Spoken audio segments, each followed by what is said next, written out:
পরিস্থিতিটা আসতো না।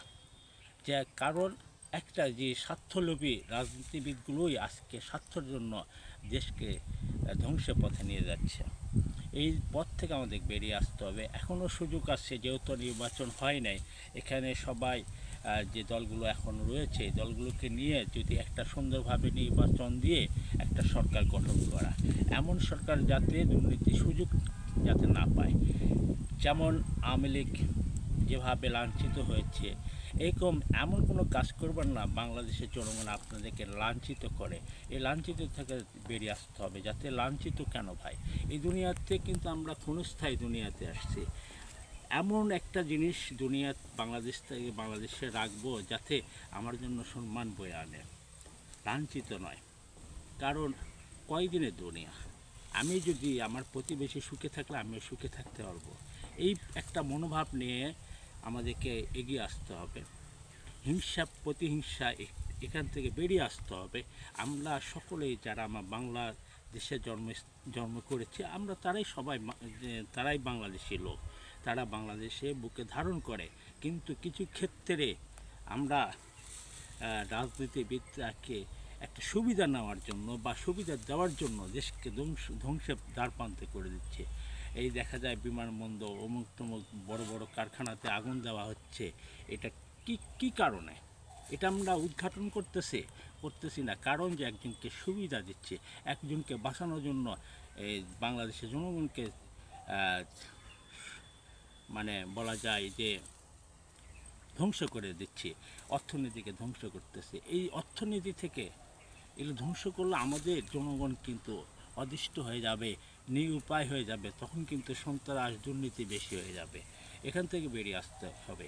রাজনীতিবিদদেরকে আমি বলবো, সকলে ঐক্যভাবে একটা দেশ পরিচালনা করেন, যে দেশে কোনো দুর্নীতি সন্ত্রাস বা স্বার্থলোভী যেন স্বার্থ হাসিল না করতে পারে। আমাদের দেশের টাকা যেন বাইরের দেশে না যেতে পারে, এই জিনিসগুলো ধরে রাখতে হবে যাতে না যেতে পারে। এগুলো দেখতে হবে, নজরে রাখতে হবে। কোনো সচিব কোনো এমপি যেন অট্টালিকা করে বিদেশি অট্টালিকা যেন না করতে পারে, এগুলোকে খেয়াল করতে হবে।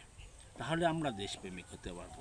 আর যদি মনে করেন যে আমরা চুরি করে খাবো, আমার ফ্যামিলি ঠিক থাকবে, সুখে থাকবে, এই যে আওয়ামী লীগের যে কিছু ক্ষেত্রে দেখতেছেন এমপিগুলো বিচারে আওতায় রয়েছে, তাদের অবস্থা দেখলে বুঝতে পারবেন তার কি অবস্থায় আছে। দেখা যায় কিছু এমপি আমি দেখলাম যে ফেসবুকে তাদের বয়স হয়ে গেছে, এমন লাঞ্ছিত। আল্লাহু আকবার।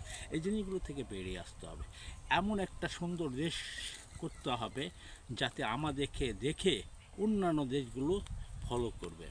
এই দেশগুলো এইভাবে যদি আমরা এগিয়ে আসতে পারি, তাহলে একটা সিঙ্গাপুর কেন, আমাদের দেখে অন্যান্য দেশগুলো ভালোবাসা বা অনেক কিছু তারা আমাদের ফলো করবে। এরকম দেশ আমাদের ভিতর দেশপ্রেমিক থাকতে হবে, তাহলে নিশ্চয়ই সুন্দর একটা দেশ উপহার দিতে পারবো।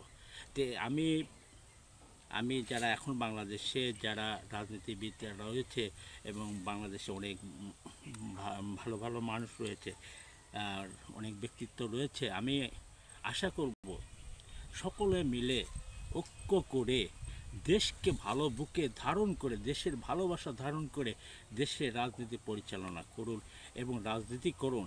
এমন মন মানসিক যারা দুর্নীতি করা আরও সুযোগ খুঁজতেছে, এই লোকগুলোকে চিহ্নিত করুন। তাহলে কিন্তু একটা সুন্দর একটা বাংলাদেশ উপহার হবে ইনশাল্লাহ। এই আশা ব্যক্ত করে আমি আপনাদের কাছে, যদি কোনো কথা ভিতরে যদি ভুল ত্রুটি থাকে আমাকে ক্ষমা দৃষ্টিতে দেখবেন। কারণ কোনোদিন আমি ফেসবুকে কোনো সময় এরকম কথা বলে নাই, তারপরেও যদি ভুল হয়ে থাকে আপনারা ক্ষমা করবেন।